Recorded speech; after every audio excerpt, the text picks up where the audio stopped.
find the Bedford Bibliographer, simply go to your favorite search engine and type in Bedford Bibliographer and click on one of the results that takes you to Bedford St. Martin's Bedford Bibliographer. The home page looks like this.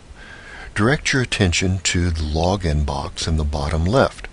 If you haven't used the service before, you will need to register as a student by clicking on the bright red Sign Me Up as a Student button. Clicking on that button takes you to the student registration page, where you enter in your email address, as well as your first name and last name, along with a password, which you then verify. Be sure to remember your email address that you used, your password, as well as your password hint, because you will need this information whenever you log in again. If your instructor has instructed you to send work to him or her, you may fill in his or her email address in that data field. After completing the fields, click Submit, and you will get a confirmation page indicating that you have now registered and have basic student access. Again, if you have not, please record your email address and password so that you can remember it the next time that you come in.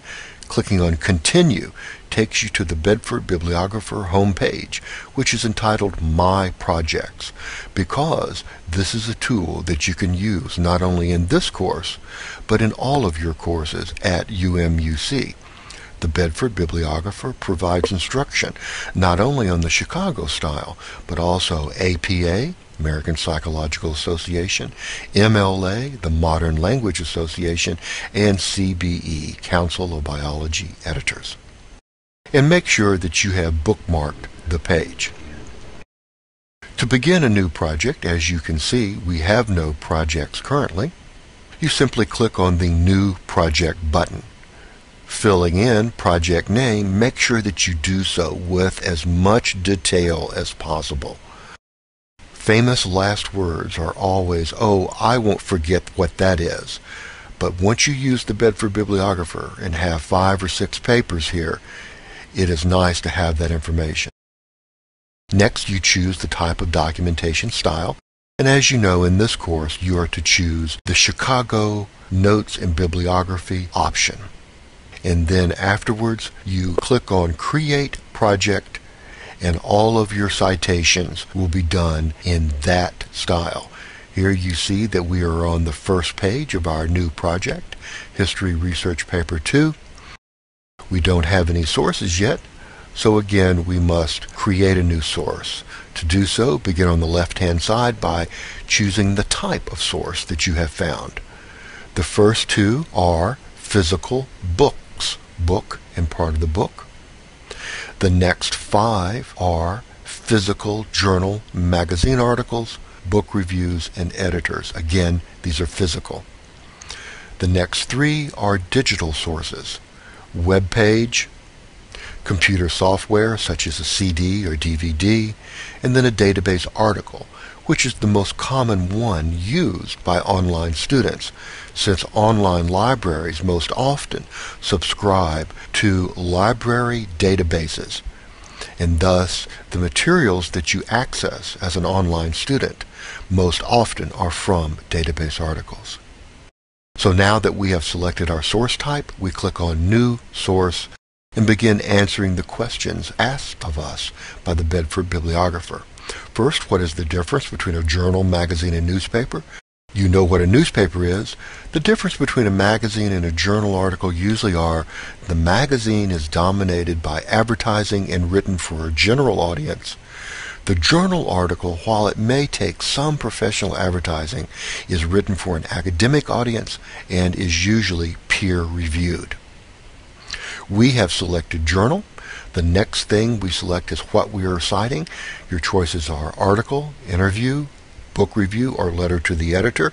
Most often you will choose ordinary article.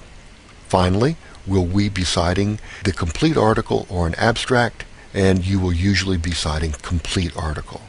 Clicking on Continue takes us to the next set of data fields to be filled out.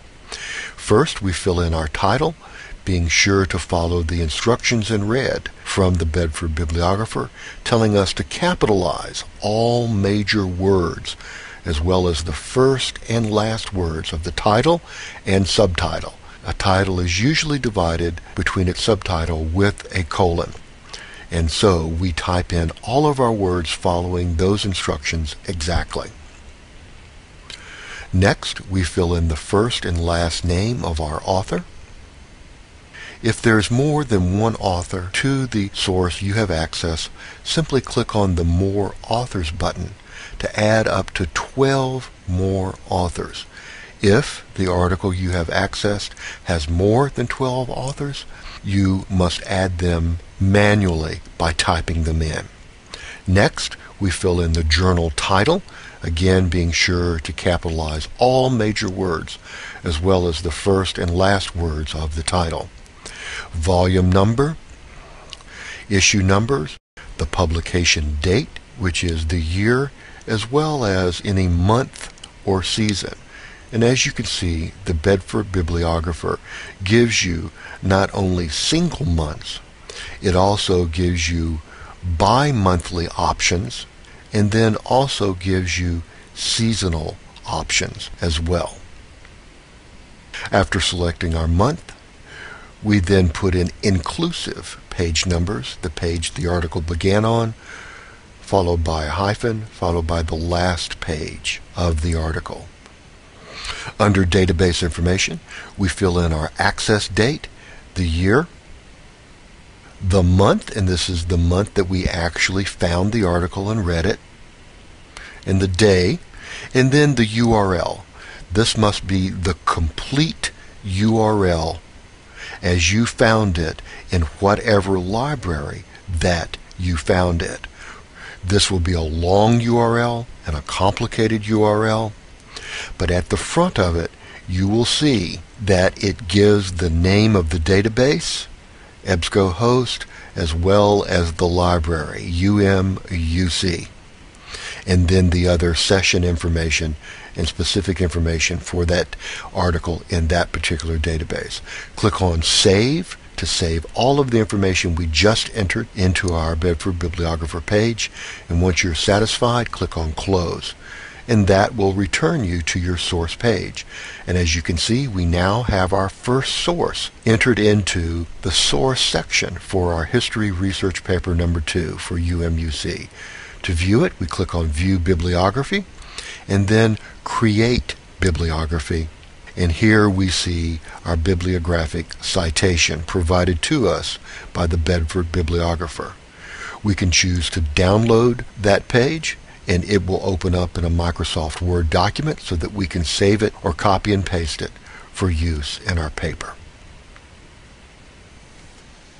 For instruction on how to use this bibliographic information in your footnote or endnote, please see one of the following sites and follow the models that you find there.